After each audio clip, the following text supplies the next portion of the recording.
야훼를 신뢰하라. 야훼께서 건지시리라. 이런 제목으로 말씀 나눌 때에 은혜와 축복이 여러분의 삶 속에 함께 하시기를 주님의 이름으로 축원합니다. 우리가 5가지 주제로 이사야 1장부터 39장까지가 구약을 표현한 책인데 5가지 주제로 나눌 수 있다는데 그 마지막 5번째 주제가 시작되는 장이 오늘 이사야 36장의 말씀이 됩니다. 36, 37, 38, 39 4개 장. 그래서 자, 이 이사야서 36장의 말씀은 예루살렘이 포위가 된 상태에서 일어났던 그 긴박한 현장 상황입니다. 아주 긴박한 상황입니다. 그런데 예루살렘이 포위된 이야기, 아수르가 침략한 이야기는 지금 사실 계속되고 있습니다. 왜 이렇게 반복적으로 여러 차례 언급하고 있는 것인가? 이게 이제 다양한 각도로 설명을 하고 있는 겁니다. 그러니까 우리 인생의 문제도 마찬가지죠. 문제가 해결이 안 되는 이유가 뭐냐? 한 가지 방향으로만 해석하기 때문에 그렇습니다. 다양한 각도로 이거를 조명을 해보고 어디가 문제인가, 왜 문제인가, 어떻게 해야 되는가 이것을 봐야 되는데 대부분의 사람들은 한 가지 방향으로만 보기 때문에 그래서 지금 이 예루살렘이 포위가 되고 절체절명의 위기에 빠진 것을 성경에 이사야서에 여러 차례 기록을 하고 있습니다. 그래서 안의 관점, 밖의 관점, 하나님 관점, 사람 관점 이런 관점에 따라서 기록을 하고 있어요. 이 이사야 36장은 이사야도 등장하지 않고 히스기야도 등장하지 않습니다.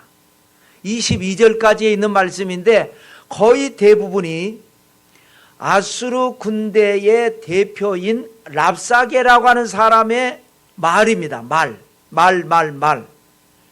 주로 내용이 뭐냐? 항복하라는 겁니다. 시간이 지날수록 피차가 힘드니까 안에 갇혀 있거나 밖에서 포위하고 있거나 서로 힘드니까 이건 어차피 무너지게 돼 있는 거니까 그냥 빨리 항복해라.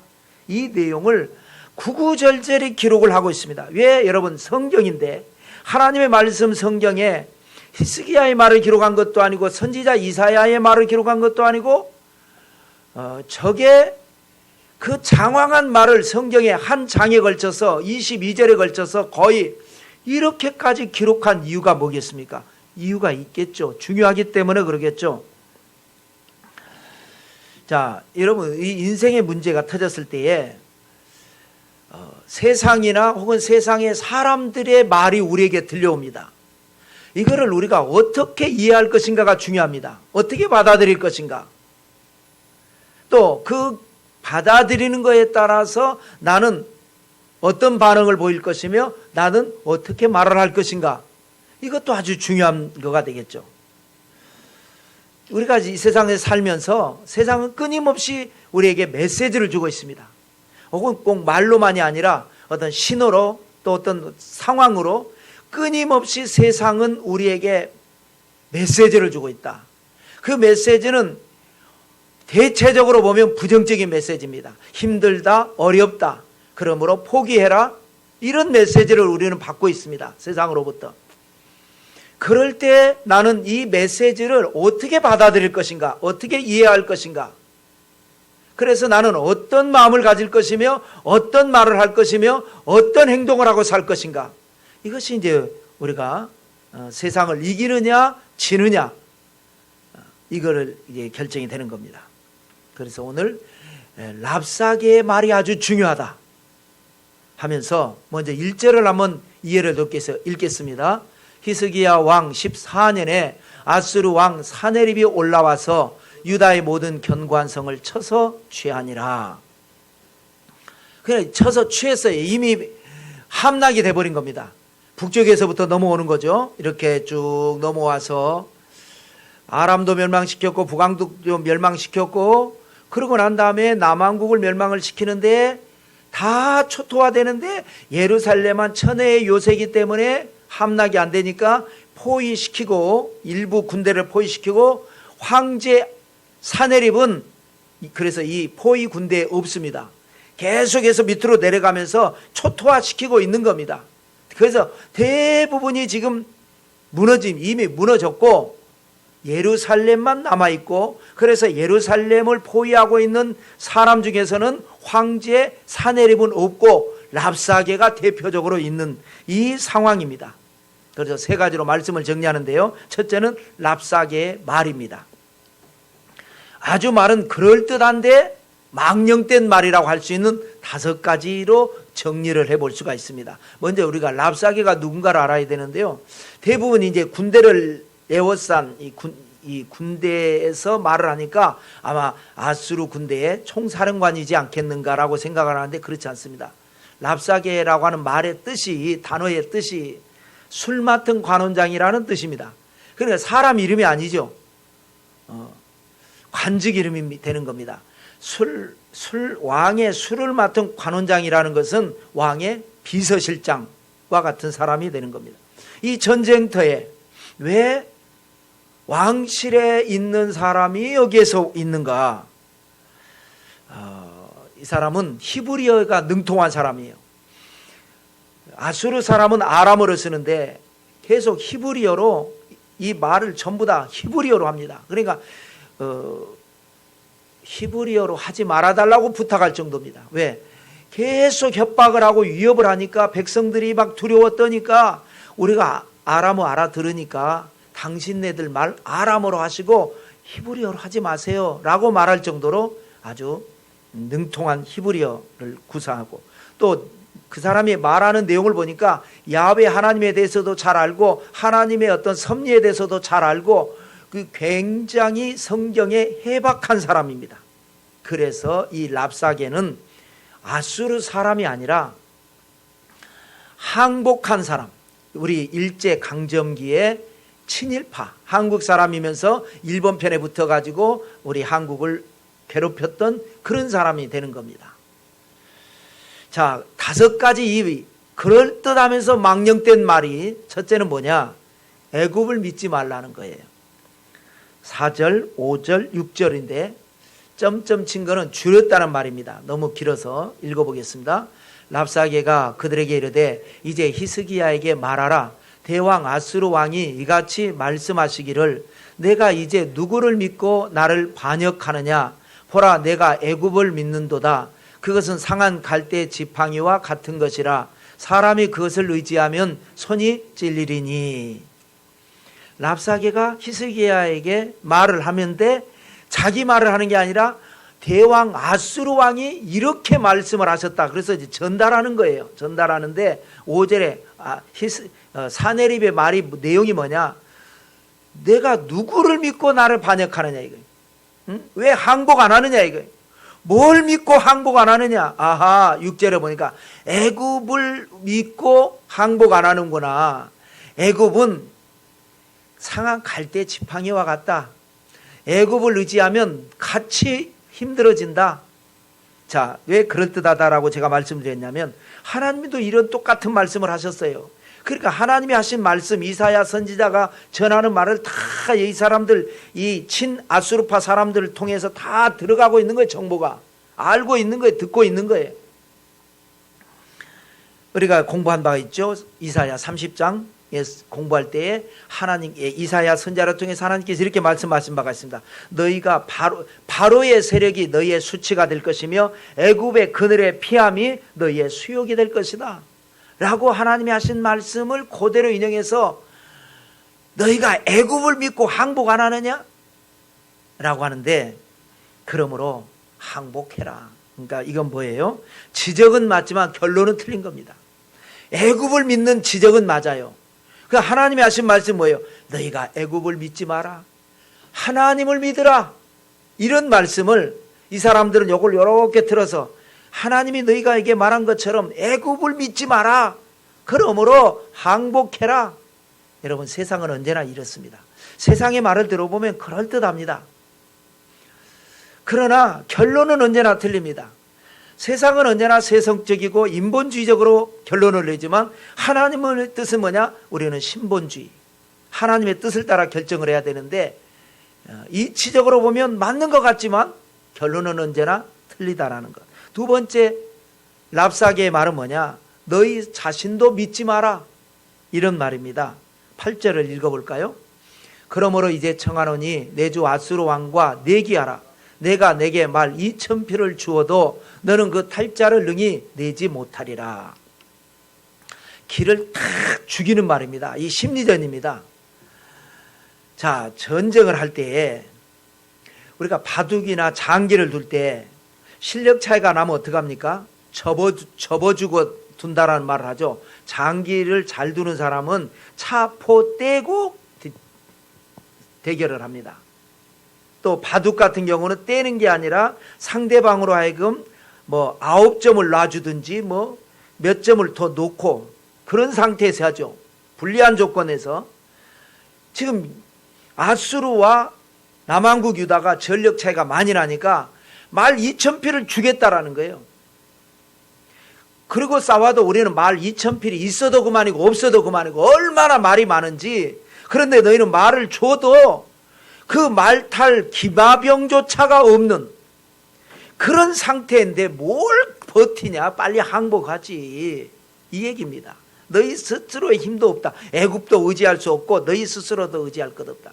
굉장히 심리적으로 불안한 마음을 넣어주고 공포심을 넣어주는 그런 말이 되는 것입니다. 이것이 바로 패배의식이라고 하는 거예요. 여러분, 우리가 세상 살아가면서 칠 땐 치더라도 패배의식을 받아들이면 안 됩니다. 하늘이 무너져도 솟아날 구멍은 있는 것이고 호랑이한테 물러가도 정신만 차리면 사는 겁니다. 그래서 이 세상이 아무리 힘들고 어려워도 내 마음속에서만큼은 할 수 있거든요. 무슨 말이냐? 믿는 자에게 능치 못할 일이 없느니라. 이거는 세상에서는 들을 수 없는 말입니다. 세상에서 하나님만이 주실 수 있는 말이고 하나님만이 책임져 주시는 말씀. 그 다음에 세 번째 말은 뭐냐? 히스기야 왕도 믿지 말라는 거예요. 이건 아주 구구절절합니다. 4개 절에 걸쳐서. 그래서 줄여서 한번 읽어봅시다. 14, 15, 16, 18절인데요. 14절 읽겠습니다. 왕의 말씀에 너희는 히스기야에게 미혹되지 말라. 15절입니다. 히스기야가 너희에게 야훼를 신뢰하게 하려는 것을 따르지 말라. 16절입니다. 히스기야의 말을 듣지 말라. 18절입니다. 혹시 히스기야가 너희에게 이르기를 야훼께서 우리를 건지시리라 할지라도 속지 말라. 계속해서 랍사게가 밖에서 유대인들이 알아듣게끔 모든 백성들이 듣게끔 아마 확성기 켜놓고 했을 것 같아요. 히스기야에게 미혹되지 말라. 히스기야를 따르지 말라. 히스기야의 말을 듣지 말라. 히스기야에게 속지 말라. 이게 뭐예요? 히스기야는 개혁군주입니다. 개혁군주라는 게 뭐예요? 하나님 제대로 섬기자라는 거예요. 이 사람들이 하나님 안 믿는 사람인가요? 이 사람들은 선민들입니다. 언약의 백성들입니다. 태어날 때 낳은 지 8일 만에 할례 받은 사람들입니다. 할례가 뭡니까? 자기 몸에 나는 하나님 믿는 백성입니다 표시 낸 겁니다. 그런 표시를 내고 산 사람들입니다. 성장해서는 그런 이제 어렸을 때니까 엄마 이게 뭐예요? 이거 나는 왜 다른 애들하고 달라요? 이거는 너 하나님 믿는 표시로 너 태어날 8일 만에 표시한 거야. 이거지만 나중에는 또 여기 이마에다가 하나님의 말씀을 이렇게 붙이고 다닙니다. 하나님 믿는 백성들이에요. 그런데 세상에 살다 보면 그것이 형식이 돼버리고 맙니다.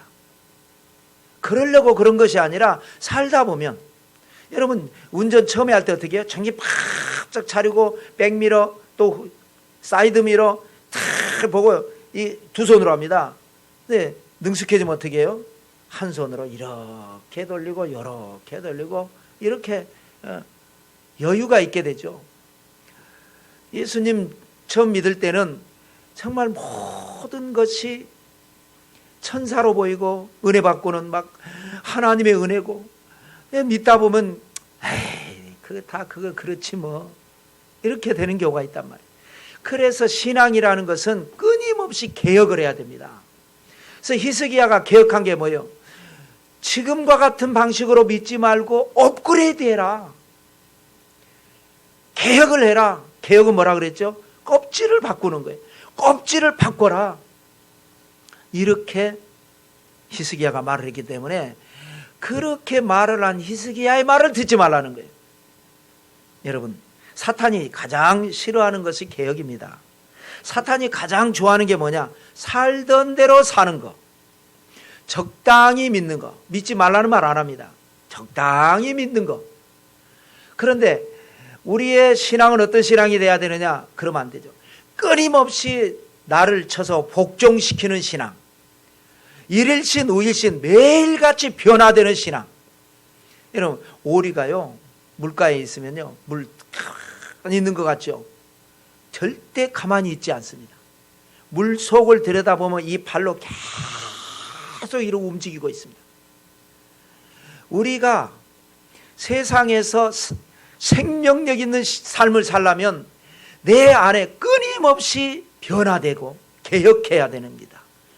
그것이 바로 히스기야의 개혁신앙이었고, 그 개혁 때문에 이스라엘 백성들이 항복을 안 하니까 밖에 있는 입장에서는 굉장히 이게 시간이 오래 걸리니까 힘든 거예요. 그러니까 히스기야의 말을 믿지 말라, 따르지 말라, 속지 말라, 미혹되지 말라, 계속해서 이 얘기하는 겁니다. 세상은 지금도 마찬가지입니다. 자, 그 다음에 랍사게의 네 번째 말은 뭐냐? 하나님의 뜻이다. 항복하는 것이 하나님의 뜻이라는 거예요. 10절을 읽어보실까요? 읽겠습니다.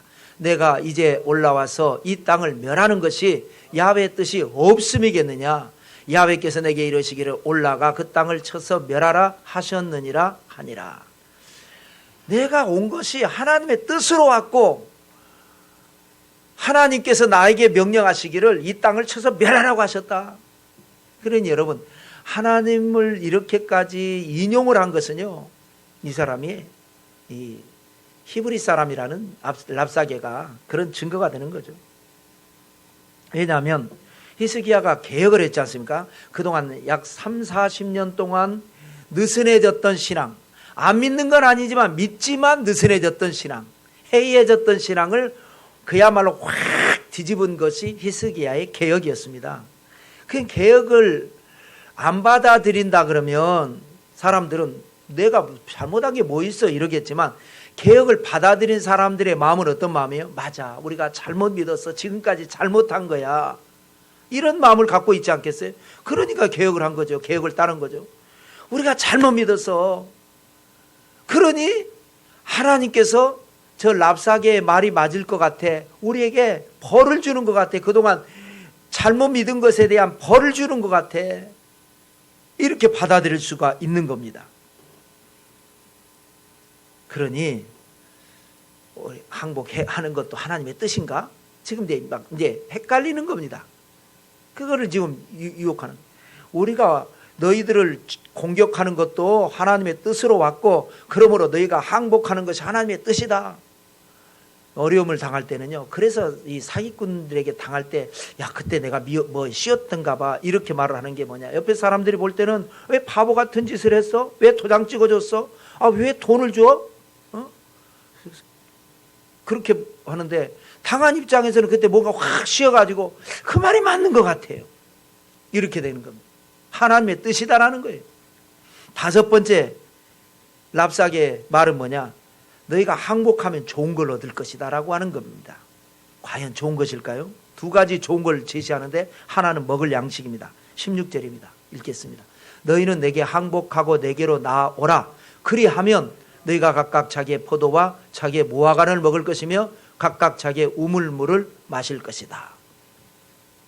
지금 이제 밖에서 아수르 군대가 볼 때에 시간이 지났기 때문에 이 성, 자기들도 사실은 마찬가지입니다. 이거는 성 안에 먹을 양식과 마실 물이 이제 점점 떨어지고 있을 것이다 라는 계산 속에서 이 말을 하는 것입니다.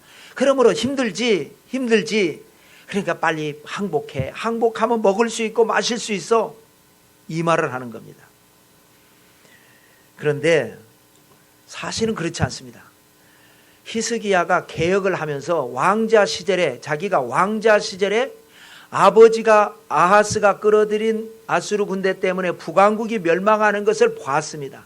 그리고 자기가 왕이 되면서 개혁을 했거든요.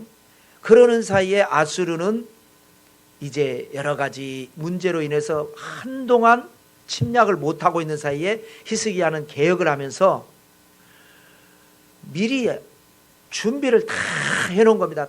반드시 아수르 군대가 또 올 것을 알고 준비를 다 한 거예요. 그래서 밖에 기온이라고 하는 샘이 있는데 그 땅에 지하를 파가지고 성 안으로 끌어들였죠. 지금도 가면 그 수로가 있습니다. 성지순례 가면. 그래서 그 샘이 바로 성 안에 있는 샘이 실로암 연못이 됩니다. 그 안에는 아직까지 물이 풍부하고, 그러면 바보같이 물만 풍부하게 해놨겠어요? 물을 그렇게 수로, 그 옛날 그 시절에 수로를 파가지고 밖에 물을 안으로 끌어들일 정도라면 그 양식도 충분히 예상하고 준비했겠죠. 그래서 히스기야는 오히려 반대 생각하는 겁니다. 우리의 물과 양식이 떨어지기 전에 밖에 물과 양식이 떨어질 것이다. 아수르는 아주 먼 곳에서 왔습니다. 가까운데 뭐 블레셋이나 아람이나 모압이나 이런 나라하고는 다릅니다. 아주 먼 곳에서 왔기 때문에 먼 곳에서 양식을 군량미라 그러죠. 가져올 수가 없습니다. 이 주변에 세계를 해야 되는데 이미 이 주변이 많이 초토화됐기 때문에 여기에서 얻는 것이 있겠지만 한계가 있을 것이고, 우리가 양식이 떨어지느냐 밖에가 떨어지느냐, 밖에가 먼저 떨어질 것이다라는 것을 계산하고 있었던 거예요. 그렇기 때문에 항복, 물론 하나님을 의지하는 것도 있지만 첫째는 그거지만, 그런데 그들은 항복하면 양식을 주겠다. 두 번째 조건은 뭐냐, 좋은 거 주겠다는 게 뭐냐, 본토와 같은 거처를 주겠다. 17절입니다. 읽겠습니다. 내가 와서 너희를 너희 본토와 같이 곡식과 포도주와 떡과 포도원이 있는 땅에 옮기기까지 하리라. 그러니까 인류 역사에 아수르, 바벨론 이 나라들은요 강제 이주 정책을 썼습니다. 이 식민지를 다스리는 건요, 제국을 형성을 하게 되면 정복을 하는 사이에 여기에 있는 식민지들은 독립운동을 하려고 그러고 어떻게 해서든지 반란을 하려고 하니까, 그럼 또 이 군대를 이쪽으로 하다 보면 여기가 또 반란 일으키려고 그러고, 그래서 아수르가 처음으로 취한 정책이 뭐냐, 강제 이주 정책입니다. 여기에 있는 식민지 백성들을 집단으로 다 여기 식민지로 보내버립니다. 그리고 여기에 있는 식민지 백성들을 또 이쪽으로 옮겨버립니다. 그러면 내 나라 내 땅에 살면 아무리 침략자들이 와도 사람이 이 저항의식이 있게 되는데, 아예 거기서 끌려가면 남의 나라에 왔습니다. 거기에서 그야말로 아무것도 없이 다시 시작해야 돼요. 가는 도중에 죽기도 많이 죽죠. 그러니까 거기에서 살아있는 것만도 고맙고, 그래서 어떻게 해서 살기 위해서 어쩔 수 없이 순응할 수밖에 없는 겁니다. 그것이 아수르가 그렇게 정책을 썼기 때문에, 야, 걱정하지 마. 너희 본토와 같은 땅에 너희들을 옮길 테니까. 그래서 이제 복불복입니다. 옮겼더니 더 자기 땅보다 좋은 땅이 될 수도 있고 안 좋은 땅이 될 수도 있고 비슷할 수도 있습니다. 그런데 중요한 건 뭐냐, 하나님께서 그 옛날 그 시절에 아브라함에게 약속하시기를 너와 내 자손에게 이 땅을 영원히 주리라 했기 때문에 이 땅을 뺏기면 안 되는 거죠. 그런데 이거를 가지고 현혹을 시키고 있는 겁니다. 자, 그러면 두 번째로 히스기야의 말입니다. 히스기야는 등장하지 않는다 그랬는데 왜 무슨 말이냐, 이 히스기야의 말조차도 랍사게가 과거에 히스기야가 했던 말을 인용한 말입니다. 그러니까 여기 말은 다 거의 다가 랍사게의 말이에요. 자기들이 이 항복을 유도하게 하기 위해서 너희 왕 히스기야가 이러이러한 말 했지, 그 말 믿지 마, 이런 식입니다. 그래서 히스기야가 했던 말 두 가지를 랍사게가 인용을 하는데요. 자, 하나는 전쟁이 일어나기 전에 개혁할 때에 히스기야가 한 말입니다. 그것이 7절입니다. 읽겠습니다. 산당과 제단을 히스기야가 제하여 버리고 유다와 예루살렘에게 명령하기를 너희는 이 제단 앞에서만 예배하라 하던 그 신이 아니냐 하셨느니라. 자, 히스기야가 개혁을 할 때 산당을 패버렸습니다. 산당이 뭡니까? 우리로 말하면 선앙당 같은 데입니다. 왠지 사람들이 공통으로 느끼는 게 있어요. 왠지 여기를 지나갈 때마다 뭔가 오싹하고 뭔가 신기가 서려 있다. 그래서 거기에다가 줄을 치기도 하고 돈이 있으면 거기에다가 어떤 그 움막 같은 걸 짓기도 하고 거기에다가 돌을 쌓기도 하고 거기에다가 어떤 내 마음을 빌어보기도 하고 그런 거예요. 그게 민간 신앙입니다. 딱 정해서 어떤 신을 섬기는 건 아니고 그냥 사람들이 살면서 그냥 그렇게 신령한 장소로 만든 것이에요. 그런데 성전은 멀잖아요. 예루살렘에 있는 곳. 저 멀리 있는 사람들은 여기까지 오기가 힘드니까 그리고 전에 우시야 왕이 성전 들어갔다가 문둥병을 넣고 그 아들 요담이 아버지 때문에 무서워가지고 성전을 안 다니고 그때부터 예루살렘 성전을 산당 제사를 드리게 되고 그 다음에 아하스는 아예 성전을 문을 걸어 잠그고 폐쇄해버리고 그런 상태에서 히스기야가 나고 이게 무슨 짓입니까 이게 하면서 산당 제사 드리지 마세요. 그래도 드려요. 그러니까 아예 그냥 군대를 이끌고 가고 산당들을 다 파괴해버린 거예요. 그리고 성전의 문을 열고 수리를 하고 그리고 이곳에서 예배를 드린 다음에 여기 와서 예배를 드려라 해서 시작된 것이 히스기야의 개혁입니다. 그러니 하나님을 믿는 사람들은 이게 맞다라고 하지만 세상 사람들은 다신교 사상입니다. 꼭 신이 그 신만 있냐? 이 신도 있고 저 신도 있지 고무신도 있고 이렇게 생각한 사람들이 볼 때는 아이고 예수 믿는 사람들은 참 편협해. 꼭 예수만 믿어야 구원받나? 다 종교는 같은 것이지. 이렇게 생각을 하는 사람들이 볼 때는 말이 안 된다고 생각을 하고 히스기야가 산당과 제단을 없애버리고 이 제단 예루살렘 성전 제단에서만 예배하라고 하던 그 신이 너희 신이냐? 너희 신이 너희를 구원하느냐? 조롱하는 이런 말을 하는 것인데 그런데 이 말이 맞는 겁니다. 여러분 신앙이란 것은 절대 신앙이어야 합니다. 믿는다라는 것은요 고집스럽게 믿는 것이고 미련하게 믿는 것입니다. 전도에 미련한 것으로 너희를 구원하기를 원하시느니라. 하나님은 때로 우리 인간이 이해할 수 없는 미련해 보이는 방법으로 하나님은 우리를 만나기를 원하시는 겁니다. 세상 이치에 따라 세상 상식에 따라 믿는 신앙이 아니라는 겁니다. 그런데 지금 그걸로 히스기야의 말을 인용해서 하니까 또 믿음이 약한 사람이 볼 때는 그러게 말이야. 이게 흔들리는 거예요. 그 다음에 두 번째 히스기야의 말은 뭐냐? 이제 전쟁, 아까는 이제 개혁할 때 했던 말이고, 이제는 전쟁이 일어나가지고 포위가 된 상태에서 백성들을 설득할 때 했던 히스기야의 말입니다. 15절과 16절 읽겠습니다. 히스기야가 너희에게 야훼를 신뢰하게 하는 것을 따르지 마라. 그가 말하기를 야훼께서 반드시 우리를 건지시리니 이 성이 아수르 왕의 손에 넘어가지 아니하리라 할지라도 히스기야의 말을 듣지 말라. 그래서 이 15절 가지고 제가 조합을 해서 제목을 만들었죠. 히스기야가 야훼를 신뢰하라고 그랬고 반드시 우리를 건지시리라고 했던 그 말. 그 말이 너무 저는 믿음의 사람이니까 좋아서 이걸로 제목 만들었지만 믿음이 없는 아수르 사람들이 볼 때는 말도 안 되는 바보 같은 소리라고 지금 백성들에게 이야기를 하는 겁니다. 근데 이 말이요 히스기야가 그냥 하는 말이 아니었어요. 포위가 됐을 때 인간인지라 히스기야도 어떻게 해서든지 인간적으로 해결해 보려고 조공도 바치고 했어요. 안 돼요. 그래서 이제는 죽는 수밖에 없는 겁니다. 그래서 그 상황에서 이사야 선지자를 모시고 성 안에서 포위된 상태에서 예배를 드렸습니다. 그 예배하면서 기도하니까 하나님께서 응답을 주신 게 있죠. 그것이 이사야 33장 6절이었습니다. 이것이 너무나 좋아서 세 가지 제목을 세 가지로 정해서 다 같이 읽은 적이 있죠. 읽겠습니다. 내 시대에 평안함이 있으며 구원과 지혜와 지식이 풍성할 것이니 야훼를 경외함이 내 보배니라. 그래서 내 시대에 평안함이 있으리라. 구원과 지혜와 지식이 풍성할 것이라. 야훼를 경외함이 내 보배니라. 그래서 제목은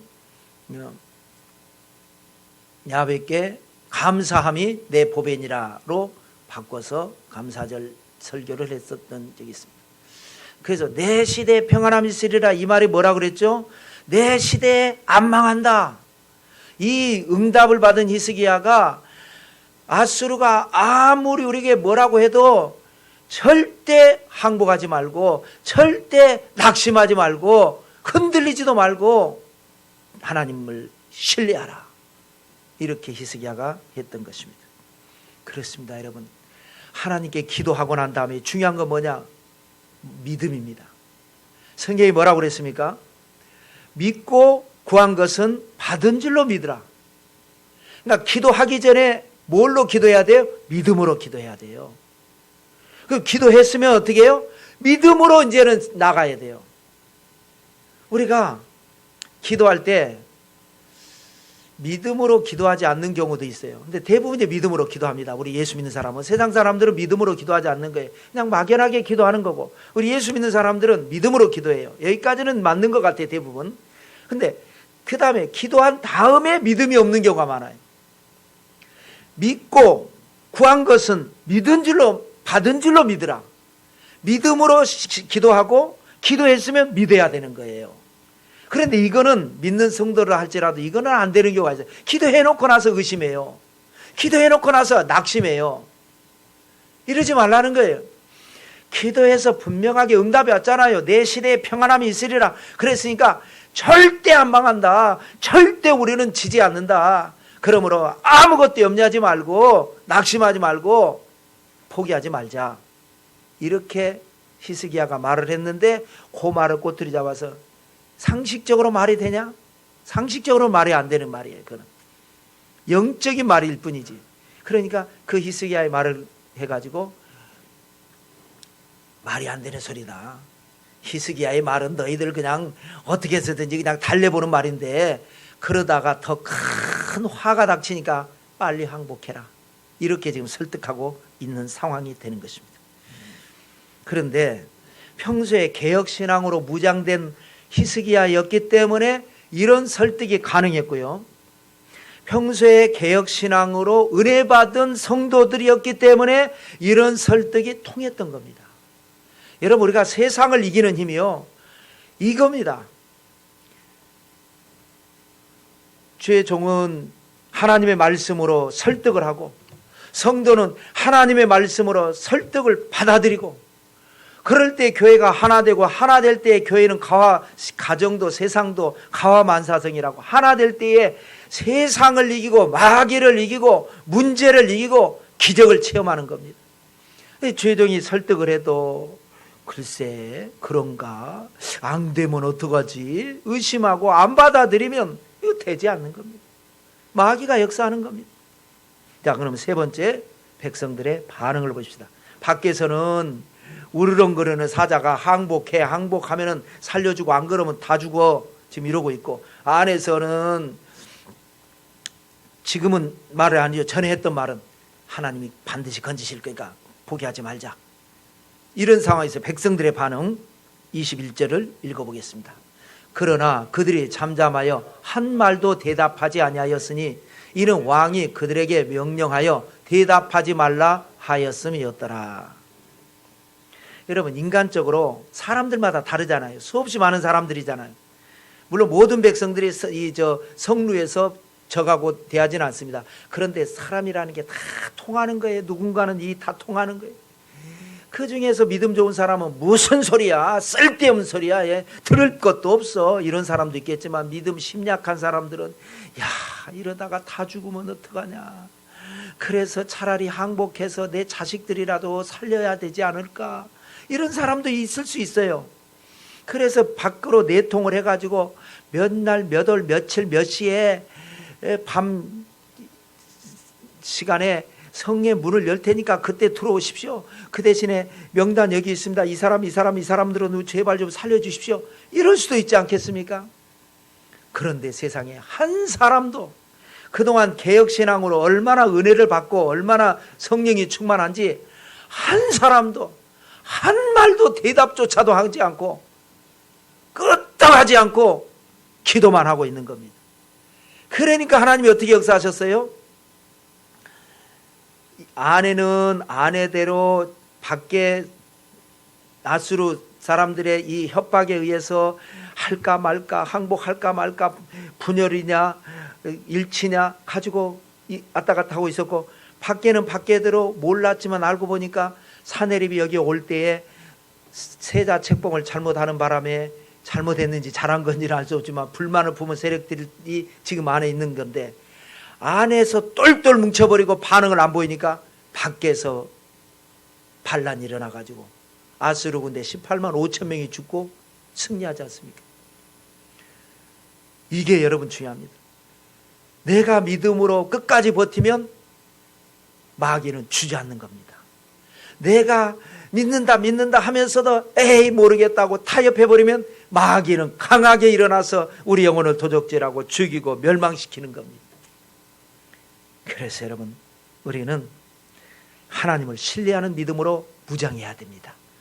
하나님은 반드시 우리를 건지십니다. 모든 것을 다 합력해서 선을 이루게 하십니다. 문제는 있어요. 없질 않아요. 인생이 어떤 경우는 또 예수 믿는 신앙인들에게 더 가혹하게 다가올 때도 많아요. 문제는 있는데 문제 가지고 기도하면 하나님께서 희한하게 역사해 주셔가지고 오히려 물이 변하여 포도주 되듯이, 쓴물이 변해서 단물 되듯이 문제 때문에 내 인생이 더 업그레이드 되고, 문제 때문에 내 신앙이 더 견고하게 되고, 문제 때문에 내 삶이 더 지경이 넓어지게 되고, 하나님의 은혜와 축복은 반드시 일어나게 될 줄로 믿습니다. 누가 뭐라 그래도 믿음에 서시기 바랍니다. 하나님을 절대 신뢰해서 기적의 주인공들이 다 되시기를 성부와 성자와 성령의 이름으로 축원합니다.